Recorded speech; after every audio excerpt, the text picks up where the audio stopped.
Safari ni safari, na kila safari ina hatari. Waswahili hunena mwanzo na safari ni hatua. Nataka nikueleze kuhusu hii safari yangu ya ufugaji wa kuku. Binafsi, kuku ni moja ya ndege ninayemhusudu sana. Na sio tu kumhusudu, ni ndege anayependwa na kutumika sana. Haikuwa nyepesi kuamua. Sasa nafuga kuku ili nijipatie kipato.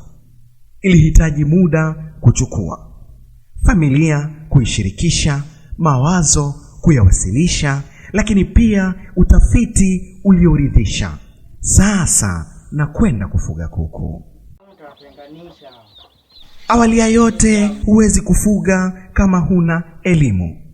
Ili nihitaji kuitafuta hiyo elimu. Mwalimu wangu, profesa wangu, mjasiriamali mwenzangu, kwa cheo ni shangazi yangu, Amthali Haruna ndio lake jina.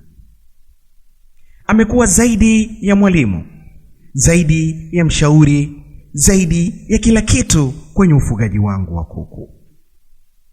Mnamo tarehe 16 mwezi wa 8 mwaka 2025 ndio siku rasmi nilianza kufuga kuku wakiwa vifaranga kabisa. Ni siku ambayo siisahau kwenye maisha yangu. Ni siku ambayo raha na usingizi nilikosa kabisa. Vifaranga vinahitaji joto la kutosha. Vinahitaji mazingira mazuri ya banda ili viishi. Lakini mazingira ya banda hayakuwa mazuri sana, kwani siku hiyo umeme ulikatika na joto halikuwepo bandani. Mbaya zaidi, usiku huo hata mkaa haukuwa wa kutosha. Mawazo, kutakucha lini?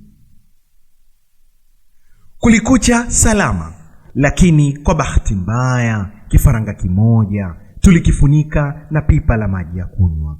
Kutokana na kiza hatukukiona, hivyo alifariki dunia. Baada ya siku kadhaa, baadhi ya vifaranga vikaanza kukosa hamu ya kula na kuchangamka. Nilipojaribu kutafuta tiba, baadhi walipona na wachache kufariki. Mimi nafuga kuku chotara ambao pia wana utaratibu wa chanjo. Utaratibu wao ni kama ifuatavyo. Siku ya kwanza unawapiga chanjo ya Newcastle ama chanjo ya kideli. Wiki ya pili unawapa chanjo ya gombolo. Wiki ya tatu unarudia kuwapa chanjo ya kideli ama Newcastle. Baada ya kutimiza mwezi mmoja unawapa chanjo ya ndui, na chanjo hii huwa ni chanjo ya kuwachoma sindano kwenye eneo lao la mbawa. Zoezi likiwa bado linaendelea, unaona chini wote tayari wameshapata chanjo yao, wanaendelea na maisha. Kwa hiyo bakia ni hawa wachache wanazidi kujificha, nadhani watapona kwa hili. Niwahakikishia hakuna atakayepona vijana wangu. Kila mtu atapata dawa anayoistahili.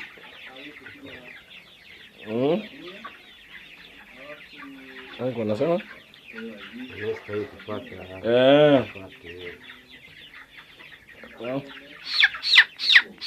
Dogo. Ewa. Mengia hiyo. Ewa. Lazima uwe makini katika kufanya hili jambo. Kuku wangu baada ya kutimiza miezi miwili ninawapa tiba asili. Maji ya kunywa na changanya na viungo vya manjano. Kisha nachukua kitunguu saumu. Kitunguu hicho na kitwanga. Kisha nakitia kwenye maji hayo nilotia kiungo cha manjano. Kisha nachukua ndimu na ikatakata vipande 4. Kisha natia vipande hivyo kwenye maji hayo ya mchanganyiko wa kiungo cha manjano na kiungo kitunguu saumu. Baada ya hapo, maji hayo nawapa kuku. Maji hayo ni mazuri sana kwa kinga ya kuku.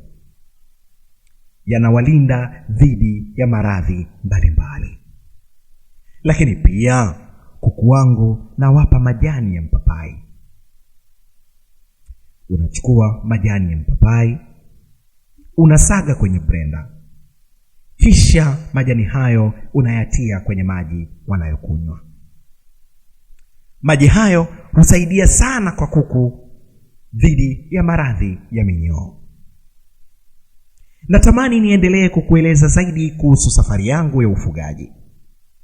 Lakini pia kupitia safari yangu hii ya ufugaji, na imani pia na wewe unaelimika. Na imani pia na wewe unajifunza juu ya ufugaji. Na imani pia na wewe unapata kuamanika na kushawishika. Ufugaji ni mzuri. Karibuni kwenye ufugaji. Vijana wenzangu, na wasihi sana mje kwenye ufugaji. Ufugaji ni fursa. Ufugaji ni maisha. Safari yangu bado haijaisha. Na waahidi safari ijayo nitawaeleza juu ya vyakula vya kuku na malisho yake. Nashukuru sana kwa kunisikiliza. Ulikuwa nami Concord News. Shamwalu kimesha kuagiza tunajipo magetoni. Nakwambia nataka kidali. Kidali? Aya, kidali kachumbari na ugali mwanangu, sio kweli. Ndio hao hapo. Tunakutana nao. Hawa sema mwanangu anahitaji subira, maana mpaka waanze kutaga. Lazima usubiri. Lazima usubiri. Lazima utumie hela.